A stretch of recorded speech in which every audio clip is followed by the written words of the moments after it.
A number of people have asked me about the camera gear that I use to shoot my wildlife photography. So I thought I would make a video about that. Typically, when people make videos like this, they'll call it "What's in my camera bag," and I'll call this video the same thing, although perhaps maybe we'll call it "What's in my camera bag and why," because I think it's important to talk about why I'm using the gear that I'm using. I won't show you everything in a bag because I think that's a whole other separate topic that we can talk about, and certainly there are a lot of challenges when you have to travel with camera gear. What I can tell you is that everything I'm going to show you fits into a single 40-litre camera backpack, and that's really important because it means that I can bring it on pretty much any aircraft and as carry-on and never have to worry about checking it and the equipment being damaged. So I shoot with Sony gear. I've used a number of different systems in the past, but I currently use all Sony cameras and Sony lenses. I'm very, very happy with the equipment I'm using with Sony equipment and also with Sony Pro services. Their support is really, really great. Why do I shoot Sony? Well, a number of reasons. One is, well, firstly, the gear is, as I mentioned, it's very compact and small and lightweight, and that's very important when you're having to hike around a lot with stuff and travel with it. But in terms of features, I really think that, especially when it comes to autofocus, which is a very important capability for wildlife photography, Sony is really ahead of everyone else in terms of autofocus. As an example of this, Sony recently released a feature called Animal Eye Autofocus. So Sony has had for a number of years the ability to detect eyes of human subjects in images, but now we're talking about the ability to detect the eyes of animals. Not all kinds of animals, they just started with this, but it certainly is working for me on some of the animals that I've been photographing recently. So for example, foxes.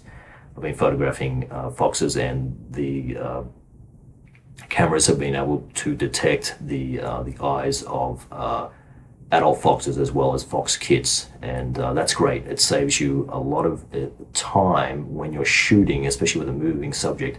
You would otherwise have to be moving the focus point around within the frame, trying to ensure that you get the focus on the head or on the eye, and now you have the camera that is able to help you do this. So you just have to have the focus area around the head, and it will detect the eyes within that. And of course, if it doesn't detect the eyes for some reason, if it as a fallback, you've always got the head in focus, or you can manually try to put the focus point on the eye.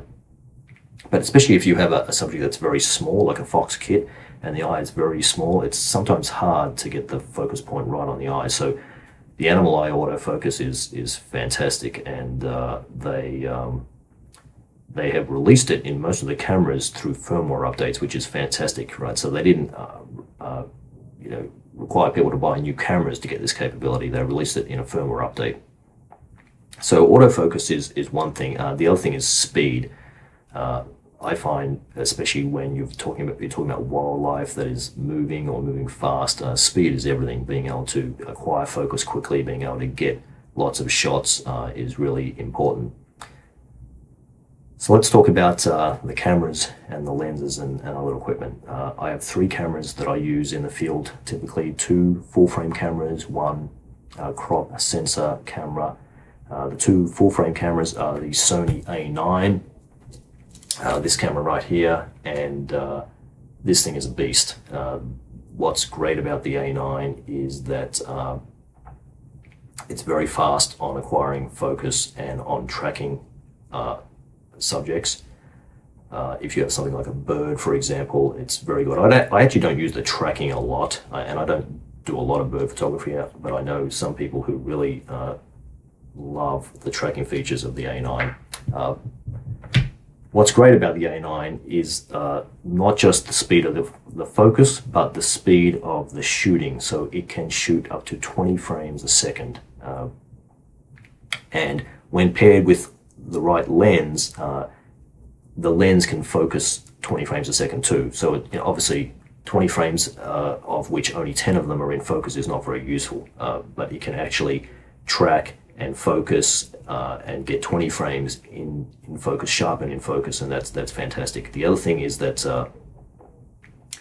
when you are shooting with the Sony A9 using the electronic shutter, it's an electronic shutter unlike most other cameras, so it has no distortion in the images. There's no artifacts that are caused by any movement of the subjects in the image, and that's fantastic. So it also means, since it's an electronic shutter, that you can have it be completely silent if you want to. I typically have it going with a little click just so that I know it's working, but you can have it be completely silent if you want to, and that's really important if you don't want to disturb any wildlife, for example. The other thing that's great is when you are shooting burst mode and shooting at 20 frames a second, when you look through the viewfinder of the camera, right? So when you're looking through here, there is no blackout, so you don't see any black frame coming up and disturbing your view of things. So if you're seeing an animal and it's moving through the frame, you get to see everything happening without any interruption at all. So fantastic camera for sports, for action, for wildlife. The only thing about it that perhaps is a downside compared to other cameras, and this is where we'll get to the second camera in a minute, is that it only has 24 megapixels. So you have less flexibility in terms of cropping in post. So then let's talk about the second camera, which is this guy right here, and this is the Sony A7R3. Summary of this is that it is not as fast on the focus and can't shoot as many frames per second as the A9. It shoots at roughly half of what the A9 can do in terms of burst rates, but it has 42 megapixels, and that's why, right? Because it has much larger files that it has to chew through. Those larger files mean you get a lot more detail if you want to print something at a very large scale, blow it up, or if you want to crop in further in the image in post, you have more options with that camera. So I will go back and forth between using either the A9 or the A7R3 on my different lenses, and I'll talk about the lenses in a second. The third camera I have is a smaller camera. The body of the camera is smaller, and the sensor of the camera is smaller. So that third camera is the Sony A6400. I can't actually show it to you because I'm shooting this video with the camera right now. So that camera is an APS-C sensor body. So it has a smaller sensor, and you're not getting the same dynamic range and the same low light capability that you're getting with the other cameras that I described, but you are getting a longer effective focal length. So in other words, if I'm using a lens that is like, say, a 400mm lens like this one, which we'll talk about in a second, when I'm using it on the A6400, it's effectively a 600mm lens.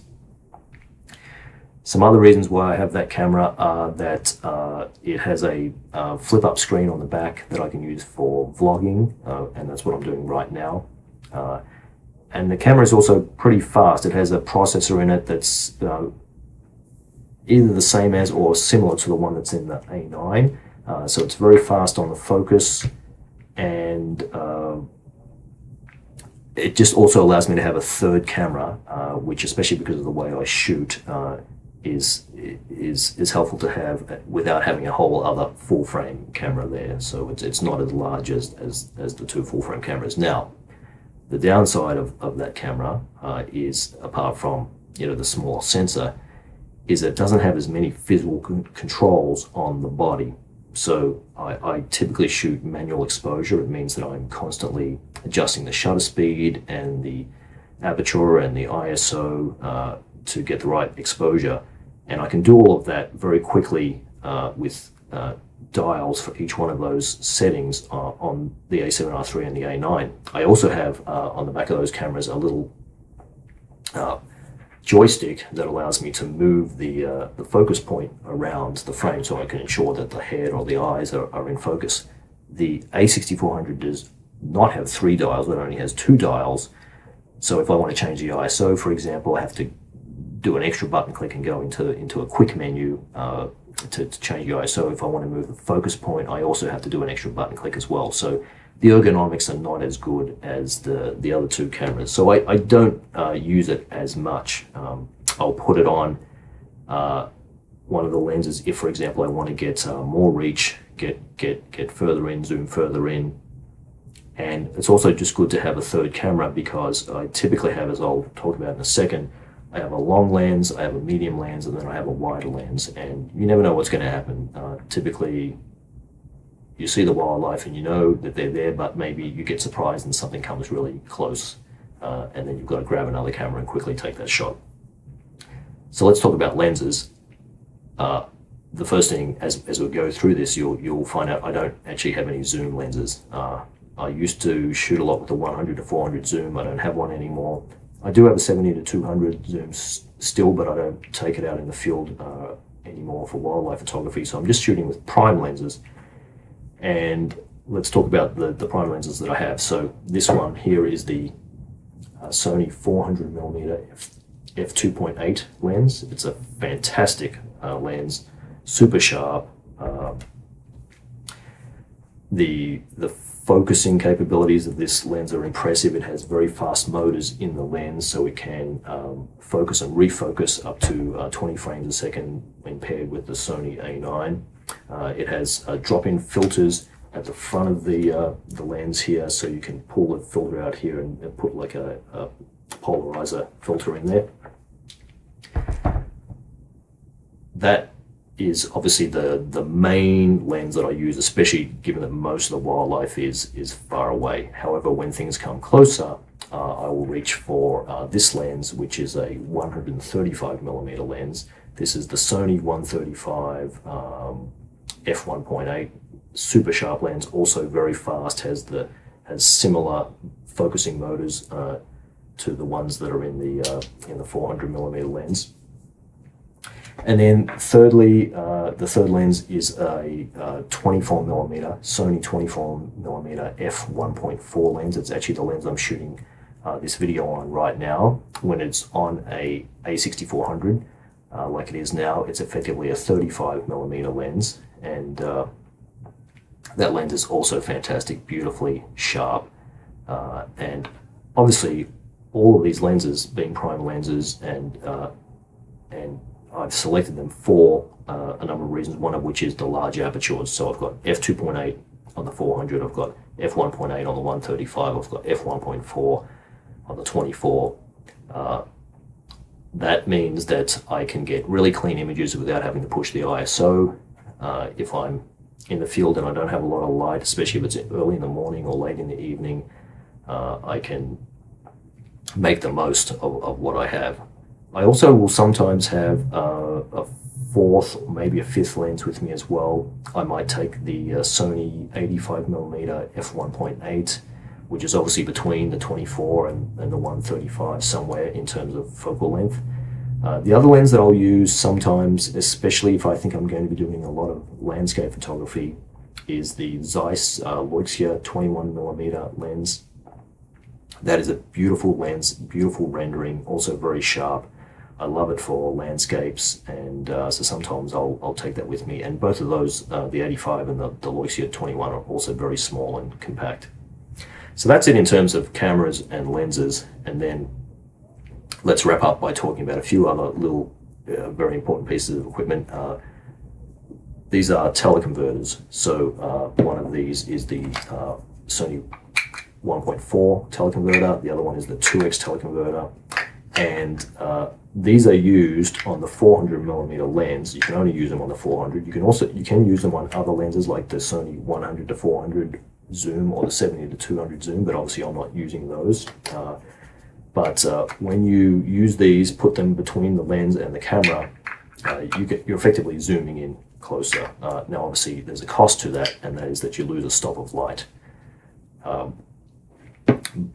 And typically historically people have shied away from using teleconverters because they do degrade the image quality somewhat. The Sony teleconverters are very good. The 1.4 is very sharp, and even when used with zooms, it's pretty hard to tell the difference. The 2X is not as good, especially if you use it with the 100 to 400. You'll notice the difference. With the 70 to 200, you may notice the difference. I actually have some links that I will include with this video to some albums, so you can see some of, from my own testing, what the effect of the teleconverters is on the image quality and the image sharpness. When you use the 2X, when I've been using the 2X with the 400mm lens getting me out to 800, I've found the quality to be pretty good, and I will include a link to an album with some images so you can see how good it is. So that's it in terms of teleconverters. And actually, also there's another little thing that we should talk about. It's a little trick, and that is that this thing is a extension tube. This is the Kenko 16mm extension tube, and normally you use this for macro photography, but what we use it for in this case, with a little bit of modification, just use a Dremel tool and file down some plastic here. You can actually put the two teleconverters together. So you have the lens, and then you have the 2X teleconverter, you have the macro extension tube, you then have the 1.4 teleconverter, and then you have the camera. And what you're effectively now doing is shooting with the 400mm has now been multiplied out by 2.8, right? By 1.4 times 2. But you lose 3 stops of light. I haven't tested it extensively in the field yet, but it does appear to work. And so it's a pretty interesting option to have. And then finally, let's talk about video. So I try to shoot video in the camera through these cameras and lenses whenever I can, but that's not always possible. I don't want to miss important still shots to get video footage. So I will typically have a GoPro that I put on a tripod in some place around where I'm shooting, just to capture some of the action. And then the other thing I've got that's pretty neat is I have something called an Osmo Pocket, which is a little camera that's mounted on a little gimbal, and this is the unit here. And the footage from this is pretty good, and because it's on a gimbal, you can move it around, and you get pretty smooth footage. But what's cool is I have this little holder. It's a 3D printed holder, and you put this the Osmo Pocket in the holder, and then you can put the holder in the hot shoe of the camera like that. And so if I'm shooting and moving the camera around, this is effectively capturing footage that shows what I see. And so that's a neat thing to include in some of the videos that I make. So there you have it. Now, by the way, we've talked a little bit about the compactness and the lightness of the Sony equipment, and and this is true of other mirrorless systems as well. You can see this is like full frame camera on a 400mm lens, and it's, I can't remember, it's like maybe 3 kilograms, right? But it's pretty easy to handhold this, and that's really impressive, and it's really important sometimes, because there are occasions when you can't have a tripod or even a monopod or a beanbag or anything else, and you've just got a handhold, and this just allows me to, I think, to get more shots, right? Because I'm just more agile with the equipment. So anyway, that's the discussion of all of the gear that I typically bring out into the field, and I hope you found it interesting and useful. If you have any questions or comments, please feel free to post below. If you enjoyed this video and found it useful, please give it a like or give it a thumbs up, and please subscribe to this channel if you haven't already. I've got lots of other videos coming out about some of the wildlife that I've been photographing, and I'll also make some other videos talking about gear, including how I travel with a lot of this gear in environments, especially harsher environments like the Arctic or in Africa with a lot of dust and so forth. And thank you for watching, and I will see you in the next one. Bye.